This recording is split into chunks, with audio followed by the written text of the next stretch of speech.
అంతరాయతిమిరోపశాంతయే శాంతపావనమచింత్య వైభవం తం నరం వపుషి కుంజరం ముఖే మన్మహే కిమపి తుందిలం మహః. ఆదరమొప్పమృక్కిడుదు అద్రిసుతా హృదయానురాగ సంపాదికి దోషభేదికి ప్రపన్న వినోదికి విఘ్నవల్లికాచ్ఛేదికి మంజువాదికి అశేష జగజ్జననందవేదికి మోదక ఖాదికి సమదమూషక సాదికి సుప్రసాదికి ఆదరమొప్పమృక్కిడుదు. శ్రీ మహాగణాధిపతయే నమః. మన వైదిక సంస్కృతిలో షణ్మతాలు అని చెప్పబడి ఉన్నాయి. గాణాపత్యము, వైష్ణవము, శాక్తేయము, సౌరము, శైవము అని. ఒకే పరబ్రహ్మ ఈ సృష్టి స్థితి లయలు చేసేటప్పుడు అనేక రకములైన శక్తుల్ని ప్రకటించుతూ ఉంటాడు. అనేక విధములుగా ఈ జగత్తు నిర్వహిస్తూ ఉంటాడు. అలాగా విభిన్న శక్తుల్ని ప్రకటించినప్పుడు విభిన్న రూపాలతో ఆవిర్భవిస్తూ ఉంటాడు స్వామి. అలాగా ఆయన ప్రకటించిన భిన్న భిన్న శక్తులకి ప్రతిరూపాలే ఆయన రూపాలు, వాటికి సంకేతాలే ఆయన నామాలు. ఏకం సత్ విప్రా బహుధా వదంతి అని వేదం ఈ విషయాన్ని చెప్తుంది. ఒకే పరతత్వం బహువిధాలుగా వ్యక్తమవుతోంది అని. అలాగా ఆ పరతత్వాన్ని మనం 6 రూపాలతో ప్రధానంగా అర్చిస్తాం వైదిక మతానుసారం. కనుక షణ్మతాలు వైదిక మతాలు అని చెప్పబడుతున్నాయి. గణపతినే పరతత్వంగా ఉపాసించేదాన్ని గాణాపత్యం అంటారు. అలాగే సూర్యుణ్ణి ప్రధానంగా ఉపాసిస్తే సౌరం, శివుణ్ణి ప్రధానంగా ఉపాసిస్తే శైవం, విష్ణువుని ప్రధానంగా ఉపాసిస్తే వైష్ణవం, శక్తిని ప్రధానంగా ఉపాసిస్తే శాక్తేయం, కుమారస్వామిని ప్రధానంగా ఉపాసిస్తే కౌమారం లేదా స్కాందం అని చెప్పబడుతుంది. ఇక్కడ మనం గమనించవలసిన విషయం ఏమిటంటే, ఏ రూపంలో ఏ పేరుతో ఏ విధానంతో ఉపాసించినా లక్ష్యం మాత్రం ఒకే పరబ్రహ్మ అని మాత్రం తెలుసుకోవాలి. కనుక భిన్న భిన్నమైనటువంటి రూపముల ద్వారా నామముల ద్వారా ఆ ఏకత్వాన్ని తెలుసుకోవడమే ప్రధానమైనటువంటి విషయం. అది మన దృష్టిలో ఉందా, ఇంకా దేవతా భేదాలు గొడవలనేవి ఉండనే ఉండవు.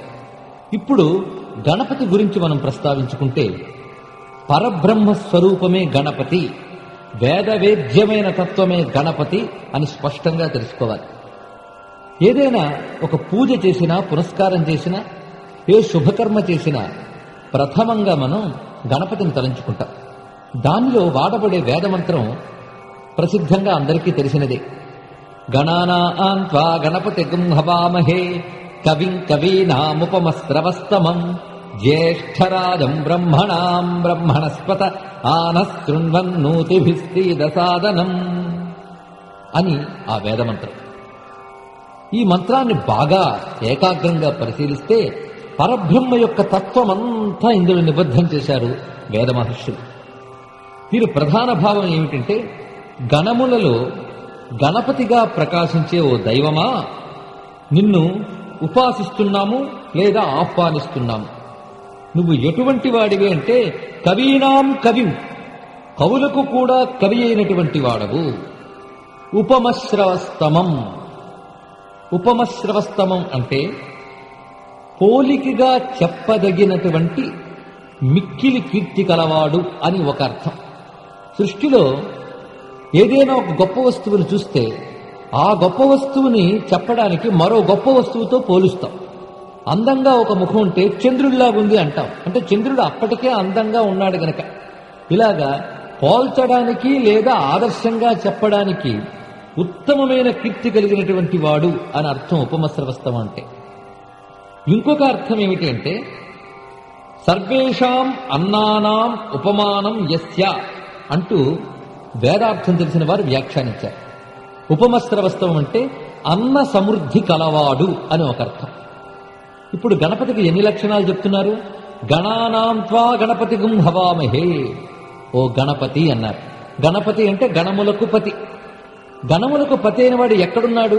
గణముల్లోనే ఉన్నాడన్నారు. గణానాంత్వా గణపతి, గణములలో గణపతిగా ఉన్నటువంటి వాడు అన్నారు. గణాల్లో గణంలా లేడు ఆయన, గణాల్లో గణపతిగా ఉన్నాడు. అది ఆయన యొక్క గొప్పతనం. ఇంకొక వైపు కవులకు కవై ఉన్నాడు, అన్న సమృద్ధి గలవాడు. జ్యేష్ఠరాజం అన్నారు. జ్యేష్ఠరాజు అనగానే గణపతి తొలి దైవం అనే మాట ఈ మంత్రంలోనే మనకు కనబడుతుంది. జ్యేష్ఠ అంటే పెద్దవాడు, మొదటివాడు అని అర్థం. రాజా అంటే ప్రకాశించువాడు అని అర్థం. జ్యేష్ఠరాజ అంటే అందరికన్నా మొదటివాడై ప్రకాశించేటటువంటి వాడు గనక జ్యేష్ఠరాజం అన్నారు.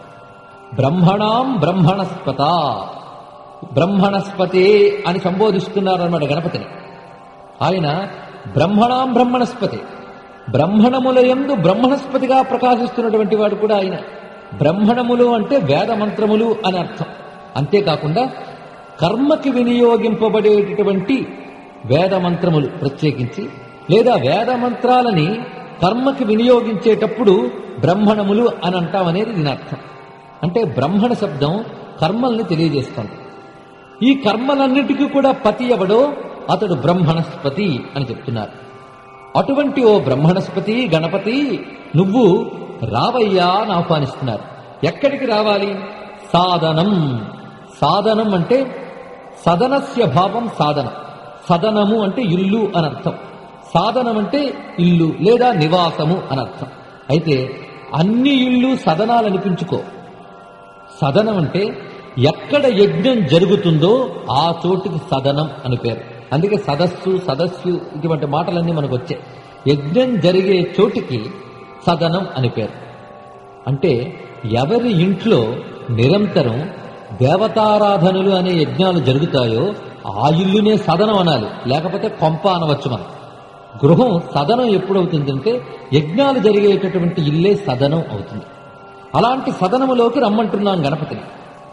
ఎలా రావాలి అంటే ఆ నహ శృణ్వన్ ఊతిభిహి సీదా అన్నారు. నహ అంటే మా యొక్క, శృణ్వన్ అంటే విని అనర్థం. మా యొక్క విని అంటే మమ్మల్ని విని అని అర్థం. మమ్మల్ని విని అంటే మా మనస్సులో ఉన్న భావాలు, మేము చేసే ఈ ప్రార్థనలు, మేము పలికే ఈ ఆహ్వానాలు విని రావయ్యా. ఎక్కడికి రావాలి? మా సదనానికి రావాలి. ఎలా రావాలి? ఊతిభిహి అన్నారు. ఊతిభిహి అంటే శక్తులతో అనర్థం. ఓ గణపతి, నీ యొక్క సమస్త శక్తులతో మా సదనమునకు రావయ్యా అన్నారు. గణపతి గాని తన సమస్త శక్తులతో వచ్చాడా ఇంకా సదనం దివ్యమైపోతుంది. ఆ సదనంలో జరిగే ప్రతి యజ్ఞం నిర్విఘ్నంగా జరుగుతుంది. అందువల్లనే యజ్ఞము అంటే భగవద్ ఆరాధన చేసే ముందు ఈ మంత్రం చెప్పడం. ఎందుకంటే గణపతి తన సమస్త శక్తులతో వస్తే ఆ యజ్ఞం నిర్విఘ్నంగా చక్కగా జరుగుతుంది అని చెప్తున్నారన్నమాట. ఇక్కడ గణపతి నామం, కవి అనే నామం, బ్రహ్మణస్పతి అనే నామం ప్రధానంగా మనం చూడవలసినది. గణములలో గణపతిగా ఉండేటువంటి వాడు. ఇక్కడ గణములు అంటే దేవతాగణాలు అనొక అర్థం. కవి అంటే మంత్రములు అనర్థం.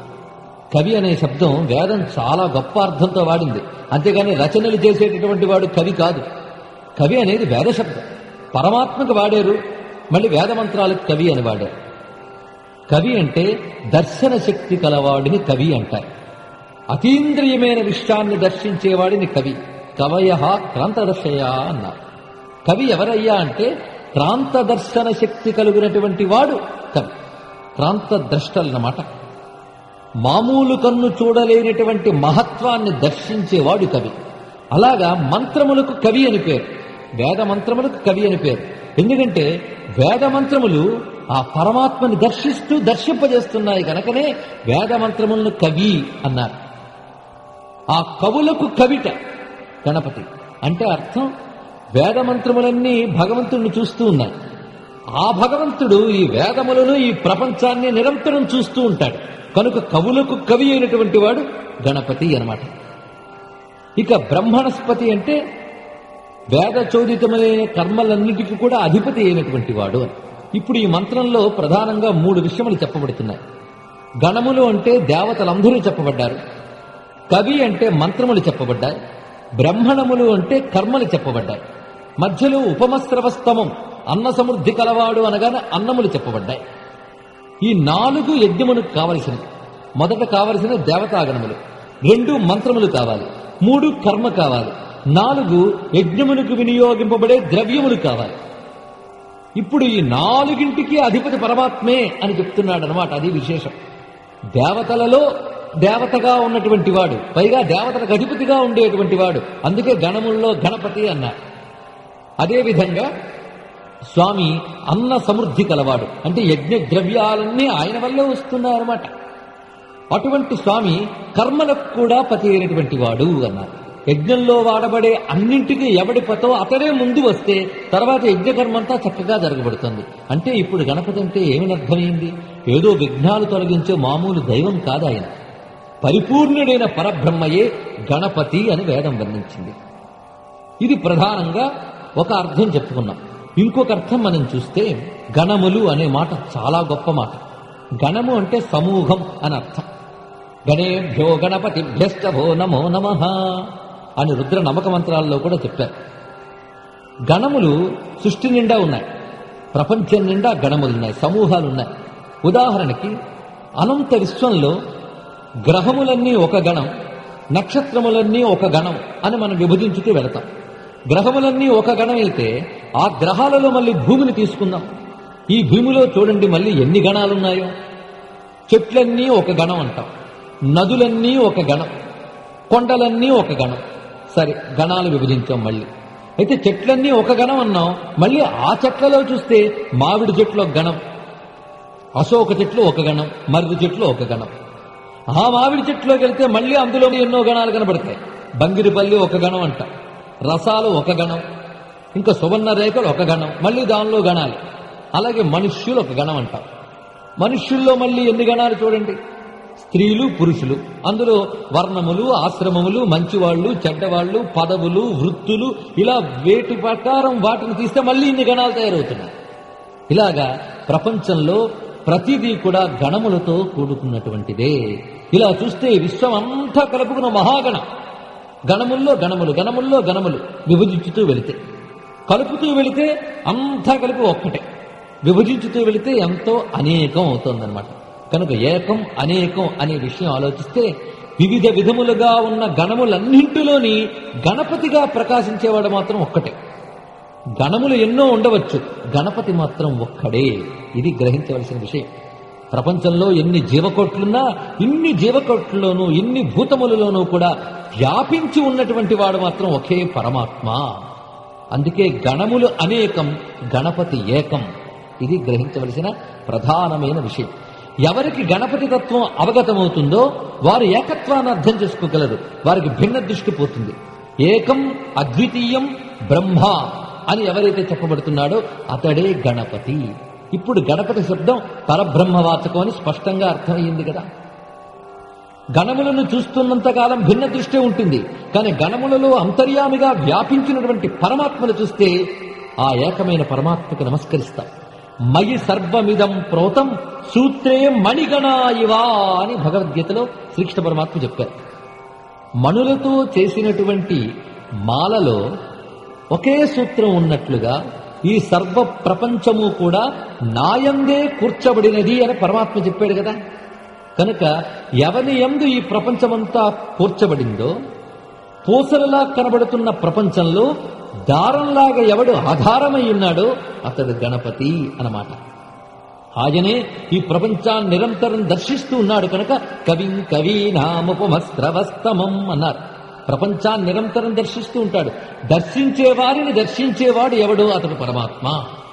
ఆయనే జ్యేష్ఠరాజం. అంటే ఈ సృష్టి కూడా ఆరంభం కాక ముందు నుండి ప్రకాశిస్తున్నాడు గనక జ్యేష్ఠరాజం అన్నారు. ఇక కర్మలు చేస్తున్నటువంటి ప్రపంచంలో ప్రతి కర్మకి కూడా తానే అధ్యక్షుడై ఆ కర్మకి కావలసిన చైతన్యాన్ని ఇస్తున్నాడు కనుకనే బ్రహ్మణాం బ్రహ్మణస్పతి అన్నారు. ప్రపంచానికి కర్మే కాక ఆ కర్మ ఆచరించడానికి అనుభవించడానికి అవసరమైన అన్నం కావాలి. ఆ అన్న సమృద్ధి కూడా ఆయనే సమకూర్చుతున్నాడు గనక ఉపమస్రవస్తమం అన్నారు. అన్నం అంటే అర్థం కేవలం మనం తినే తిండి మాత్రమే కాదు, మనం అనుభవించే ప్రపంచానికి అన్నం అని పేరు. మనం కంటితో ఒక వస్తువుని చూస్తాం, చెవితో ఒక శబ్దాన్ని వింటాం. కంటికి దృశ్యం అన్నం, చెవికి శబ్దం అన్నం. ఇలాగ మన ఇంద్రియాలు ప్రపంచంలో గ్రహించే ఐశ్వర్యములన్నీ అన్నములే. కనుక అన్న సమృద్ధి కలవాడు అంటే ఐశ్వర్య సమృద్ధి కలవాడు అని అర్థం. ఇలాగా రెండవ అర్థం చెప్పుకున్నాం ఈ మంత్రానికి. మొదటి అర్థం ఏం చెప్పుకున్నాం? యజ్ఞముకు మాత్రమే పరిమితమైనటువంటి దేవతలు, మంత్రములు, యజ్ఞ ద్రవ్యములు, యజ్ఞ కర్మ చెప్పబడింది. రెండవ అర్థంలో ఈ విశ్వమంతా వ్యాపించినటువంటి వివిధ గణములు, ఆ గణములను పరిశీలించేటటువంటి వాడు, కర్మలన్నిటికీ అధ్యక్షుడైనటువంటి వాడు, ఈ ప్రపంచానికి అవసరమైన ఐశ్వర్యములన్నీ ఇచ్చేటటువంటి వాడు అని రెండవ అర్థం. మూడవ అర్థం చూసుకుంటే ఇది మనకు సంబంధించినటువంటిది. మన శరీరాన్ని బాగా పరిశీలిస్తే ఈ మంత్రం అర్థమైపోతుంది. గణానాం త్వా గణపతి గుంహవామహే. గణములు అంటే దేవతలు అని చెప్పుకున్నాం. అలాగే గణములు అంటే ఇంద్రియములు అని అర్థం. మన శరీరంలో ఇంద్రియములన్నీ కలిపి ఒక గణం అన్నమాట. చెయ్యి, కాలు ఇవన్నీ కలిపితే గణమైంది.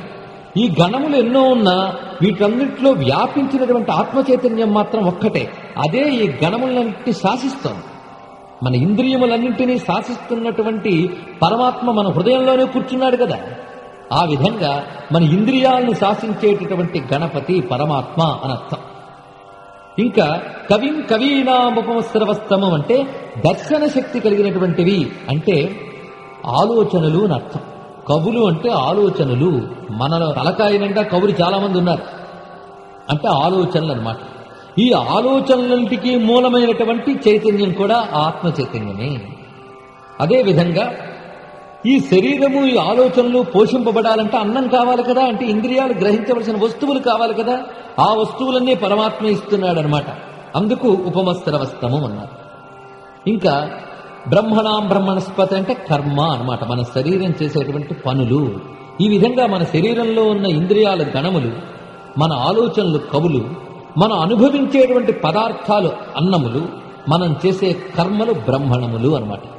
ఈ ఐదింటితోటే మన జీవితం అంతా ముడిపడి ఉంది. ఈ ఐదింటిని సమకూర్చేటటువంటి వాడు ఎవడో ఆయన గణపతి అని చెప్పబడుతున్నారు.